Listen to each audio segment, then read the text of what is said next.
Olá, seja bem-vindo a mais um Pfizer Curious. O meu nome é Nuno Machado. E eu sou Pedro Lopes. E hoje vamos falar-lhe sobre doença celíaca.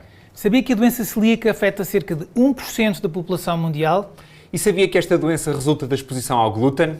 Então fique connosco nos próximos minutos e saiba mais sobre esta doença, os seus principais sintomas e o que pode fazer para os prevenir.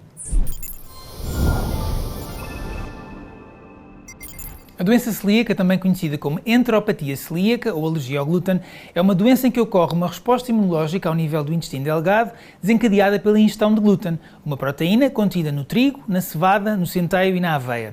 Esta reação inflamatória, mediada pelo sistema imunitário, quando persistente, provoca lesões no intestino delgado com destruição da sua estrutura, designadamente das vilosidades que compõem a camada mais interna da parede intestinal e que desempenham um papel absolutamente essencial na absorção de vitaminas, minerais e outros nutrientes contidos nos alimentos. Não se conhece a sua causa exata, mas parece ocorrer com maior frequência em pessoas com história familiar de doença celíaca ou com antecedentes de diabetes mellitus tipo 1. De doenças autoimunes, como a síndrome de Sjögren ou as doenças da tiroide, ou doenças congénitas, como a síndrome de Down e a síndrome de Turner.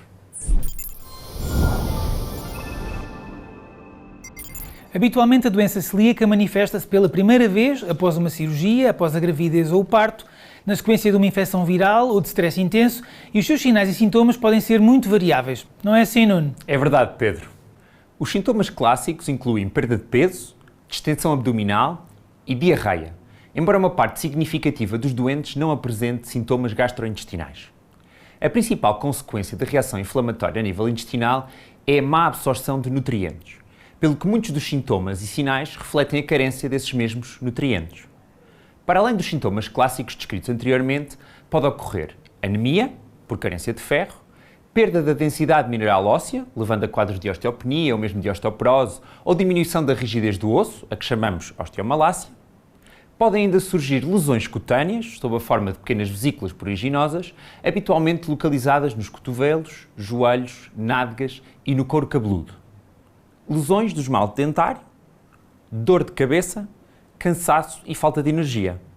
Podem também existir sintomas associados à lesão nervosa, nomeadamente sensação de dormência ou formigueiro nos membros superiores e inferiores e alterações do equilíbrio, queimbras, dores musculares e dores nas articulações, irritabilidade e depressão. Nas crianças e adolescentes, o quadro clínico é caracterizado por diarreia ou obstipação, distensão abdominal, perda de peso, atraso do crescimento, baixa estatura, atraso do desenvolvimento pubertário e sintomas neurológicos que podem incluir dificuldades de aprendizagem, déficit de atenção e hiperatividade.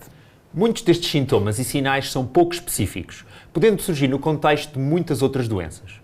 O importante é que procure o seu médico se tiver diarreia ou desconforto abdominal persistente por mais de 2 semanas.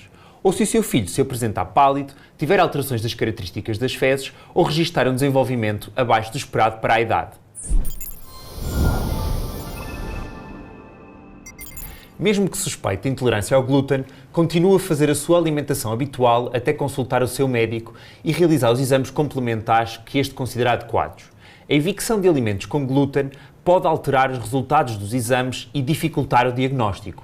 O diagnóstico pode exigir a realização de alguns exames complementares, nomeadamente de análise ao sangue e de uma endoscopia digestiva para visualização do intestino delgado e recolha de uma pequena amostra de tecido para análise, a que chamamos vulgarmente biópsia.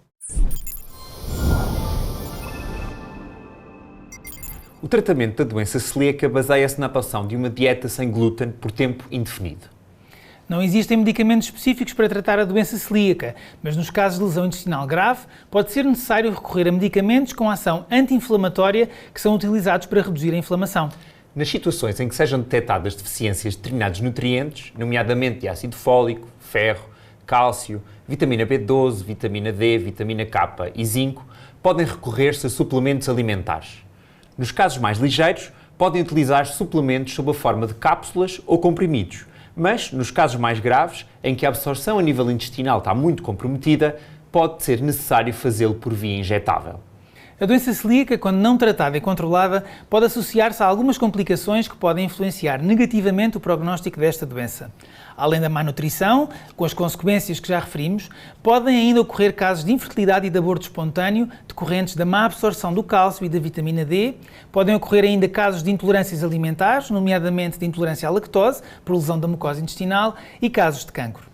No entanto, a adoção de um regime alimentar adequado, sem glúten, permite uma regeneração completa da mucosa intestinal em alguns meses e o regresso a uma vida normal. Se lhe tiver sido diagnosticada a doença celíaca, é fundamental que leia cuidadosamente os rótulos dos alimentos embalados na altura de fazer as compras e antes de os ingerir. Tome atenção às refeições fora de casa e, se tiver dúvidas sobre os ingredientes utilizados na confecção de um determinado prato, questione a pessoa que preparou a refeição.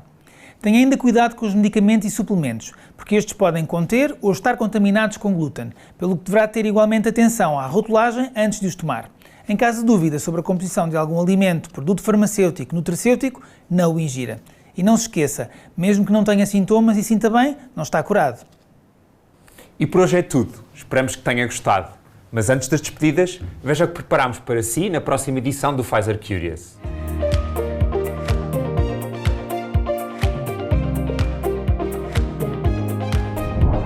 Ficou curioso? Então não perca a próxima emissão. E não se esqueça, pode deixar as suas sugestões para próximos episódios na caixa de comentários e rever este e outros episódios no Facebook, LinkedIn e canal de YouTube da Pfizer Portugal. Até breve!